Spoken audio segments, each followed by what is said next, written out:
제목 때문에 끌려서 우연히 알게 된 책이 있는데 일본의 이세탄 백화점, 스즈야 등의 이례적인 실적을 올린 현재 80세를 바라보고 있는 일본의 성공한 기업가 나카토 요시히사가 쓴 마인드에 관한 굉장히 심플하고 아주 쉬운 책입니다. 제목 때문에 미니멀리스트에 관한 책이 아닐까 싶었는데 제 예상과는 전혀 다른 느낌의 책이었습니다. 그래서 그 점이 저는 더 신선했고요. 딥한 철학이나 영성의 새로운 지식을 얻고자 하는 마음에서 잠시 빠져나와 알고 있는 것들을 다시 상기하고 점검해보는 차원에서 읽어보면 도움이 될 것 같습니다. 제가 꼽은 같이 공감하고 싶은 몇 개의 내용을 같이 읽어보겠습니다. 특히 20, 30대 분들에게 추천해드리고 싶네요. 그럼 시작하겠습니다. 자동차에 엑셀과 브레이크가 있기 때문에 안전하게 달릴 수 있듯이 인간도 전진과 정지를 적절히 분배해서 써야 합니다. 젊었을 때는 무엇이든지 좋으니 해봐, 이러한 조언을 받는 일이 많겠죠. 그런데 전진해야 한다는 부담감에 계속 나아가기만 하는 것도 좋지 않습니다. 항상 주변에 부는 바람의 변화를 느끼고 뭔가 의아하면 바로 멈춰야 합니다. 이 이상 나아가면 위험해 라는 판단이 섰다면 주저하지 말고 브레이크를 밟으세요. 어차피 언제 시작하든 성공할 확률은 100번 중에 1번 정도입니다. 그러니 멈추는 힘이야말로 안전유지를 위해 꼭 필요합니다. 전진하라와 언제든지 멈춰라를 한 묶음으로 생각하세요. 그래야 오히려 부담도 덜고 도전하기 쉬워지지 않을까요? 이세탄 백화점에 입사하고 몇 년 후 저는 선배와 다투는 바람에 회사를 그만두게 되었습니다. 평소처럼 제가 머릿속에 있는 생각을 툭툭 입 밖으로 꺼낸 게 발단이었습니다. 그 당시 라이벌 백화점이었던 미스코시에게 이기기 위해서는 같은 브랜드의 옷을 진열해봤자 소용이 없다고 생각했습니다. 왜냐하면 신주쿠역에서 사람들이 이동하는 경로를 생각해봤을 때 깊숙한 곳에 있는 이세탄이 더 불리했기 때문입니다. 지금 이 상태로 승부가 되겠어요? 하고 선배에게 했던 말이 신경을 거슬렸던 모양입니다. 어디서 굴러들어온지도 알 수 없는 애송이가 한 발짝도 물러서질 않으니 곧 싸움으로 번졌고 제가 그만두게 되었습니다. 인생은 무슨 일이 일어날지 한치 앞도 알 수 없습니다. 어떻게 들어간 회사인데 이런 미련은 없었습니다.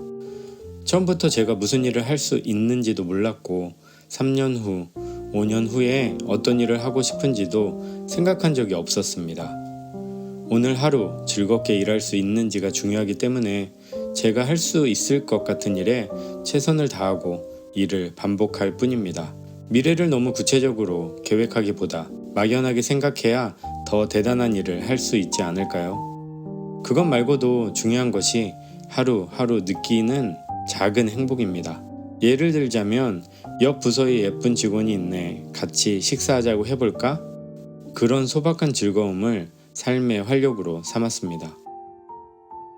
요즘 젊은이들에게는 안정을 지향하는 경향이 있다고 합니다. 격동의 세상 속에서 조금이라도 안정을 찾고 싶어하는 학생이 많은 듯 합니다.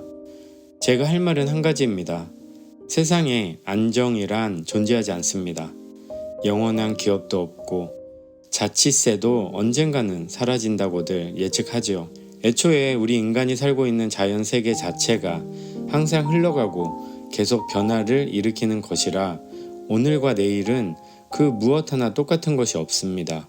하루 만에 알기 힘든 미미한 변화라 해도 커다란 흐름 속에서는 크게 움직이고 있습니다. 그런 세상에서는 안정을 추구하는 마음이 아니라 변화에 대처하는 힘이 필요합니다. 차가운 바람을 찰나에 느끼고 멈춰서는 힘, 그리고 발끝의 방향을 빙그르르 바꿔서 다시 훌훌 털고 내딛는 힘, 변화에 강한 사람이 되기를 바랍니다. 집을 사고 집을 짓는 것, 아직도 많은 젊은이들은 내 집 마련을 목표로 삼는 듯 합니다. 저는 그런 생각이 아예 없습니다. 실제로 월세 생활이나 호텔 생활에 불편을 느낀 적이 없습니다. 왜 집을 살까요? 언제든 돌아올 곳이 있어 라는 안정감 때문일까요? 그러나 뒤집어 말하면 언제까지나 한 곳에 묶인다는 뜻입니다. 실제로 태풍이 오거나 물난리가 나서 당장 도망쳐야 하는 상황에 집이 걱정돼서 남아야겠어 라는 사람이 꼭 있습니다. 집 때문에 목숨을 버리다니 순서가 잘못됐습니다. 그렇기에 오히려 삶을 더 자유롭지 못하게 만드는 것은 아닐까 하는 의문이 듭니다. 한신 아와지 대지진 때 새로 집 한 채를 지은 지 얼마 되지 않은 친구가 한탄을 했습니다. 하룻밤 사이에 집을 잃은 사람들을 저는 수없이 봐왔습니다. 물건을 소유한다고 해서 안정감이 생기지는 않습니다. 오히려 불안감이 늘어날 뿐이지요. 언제든 옮길 수 있어. 어디서든 바로 새로운 생활을 시작할 수 있어. 저는 늘 홀가분한 몸으로 인생의 선택지를 넓히고 싶습니다. 제 수첩은 새하얗습니다. 항상 들고 다니는 수첩에는 머무를 나라로 가는 일정만 적혀 있고 세세한 스케줄 관리는 비서에게 전부 맡기는데 가급적이면 빽빽하게 채우지 마 라고 부탁합니다. 의사를 결정해야 하는 리더는 언제든지 안테나를 세우고 있어야 하고 갑작스러운 상담을 언제든 받을 수 있는 여유를 갖고 있어야 합니다. 분 단위로 빼곡하게 채워진 스케줄로 우쭐대고 있어서는 중요한 정보가 들어오지 않습니다. 아이디어란 제각각 들어온 정보가 예상치 못한 조합으로 연결됐을 때 번뜩 떠오를 때가 많습니다. 혹시 방금 본 그게 2주 전에 들은 그거랑 관련이 있을까? 하고 말이지요. 그래서 막연하게 생각할 시간을 일부러 비워두는 것이 아주 중요하다고 생각합니다. 현장 업무로 한창 바쁘더라도 정기적으로 멍하니 있는 시간을 만들어서 조용히 차 마시는 시간을 가져보세요. 점점 수명이 길어지는 시대에는 놓아야 할 것을 그때그때 놓지 않으면 짐이 점점 늘어납니다. 소유물 뿐만이 아니라 인간관계도 그렇습니다. 돌아다니다 보면 새로운 만남도 있고 아는 사람도 늘어납니다. 만약 1년에 만나는 사람이 100명 있다고 쳤을 때 2년이 지나면 200명, 3년이 지나면 300명입니다. 이 모든 사람과 사귀기란 어렵지요. 저는 평소에 연락을 취하는 친구가 10명만 있으면 충분하다고 생각합니다. 미래에 대해 밝게 이야기할 수 있는 친구와는 계속 관계를 유지하고 싶습니다. 늘 넋두리만 하는 사람과는 자연스레 멀어집니다. 그런 관계는 오래될수록 좋은 것도 없습니다. 오히려 이제 막 알게 된 사람에게 신선한 배움을 얻을 때가 종종 있습니다. 오는 사람 막지 않고 가는 사람 잡지 않습니다. 언제든 준비된 마음으로 사교의 문을 활짝 열어두려고 합니다. 만남이 있으면 이별도 있는 법입니다.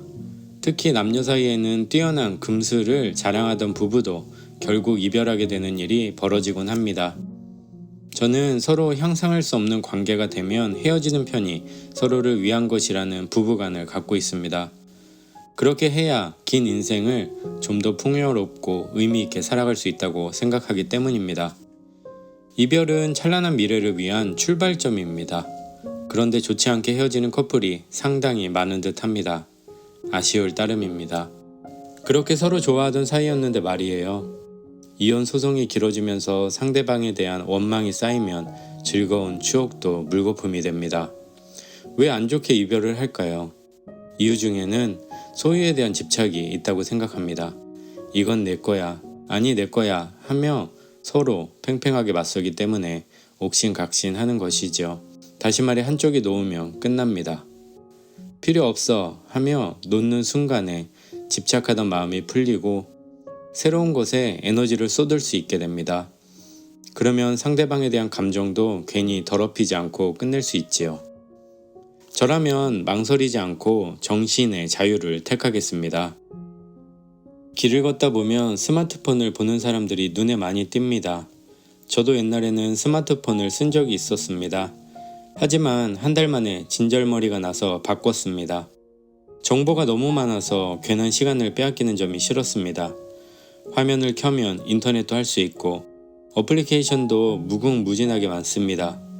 결국 제가 처리할 수 있는 한계보다 더 많은 정보를 다루게 됩니다. 그러면 어느새 제가 사라집니다.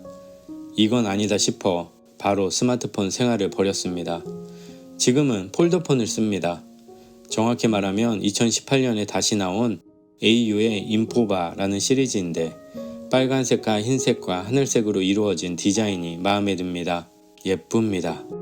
자기 만족일지 모르지만 정보를 찬찬히 살펴보고 싶을 때는 아이패드를 씁니다. 제 페이스를 지키려면 이 스타일이 가장 좋습니다. 지금까지 저의 인생을 객관적으로 바라보면 의외로 아슬아슬한 징검다리를 계속해서 건넜던 것 같습니다. 전쟁이 한창이던 때 태어나서 가정사정으로 조부모 댁에서 자랐습니다. 일을 시작한 후로도 회사를 갑자기 그만두게 되거나 일본에서 쌓은 경력을 버리고 외국에서 다시 출발하기도 했습니다. 갖고 있던 것을 전부 털었다가 다시 시작하기를 반복해온 인생입니다. 그러나 저 자신은 위태롭다는 감각이 없었습니다. 백지 상태에서 다시 시작하는 것이 두렵지도 않고 누군가 떠나간다 해서 인간을 못 믿게 된 적도 없었습니다. 이 세상도 살만한 세상입니다. 분명 도와주는 사람이 나타납니다. 모든 애정을 듬뿍 쏟아준 할머니 덕분에 진심으로 그렇게 믿을 수 있게 되었습니다. 꾸중을 하더라도 그 후에는 반드시 꼭 안아주셨습니다. 아이들은 꼭 껴안아주면 정말 좋아합니다.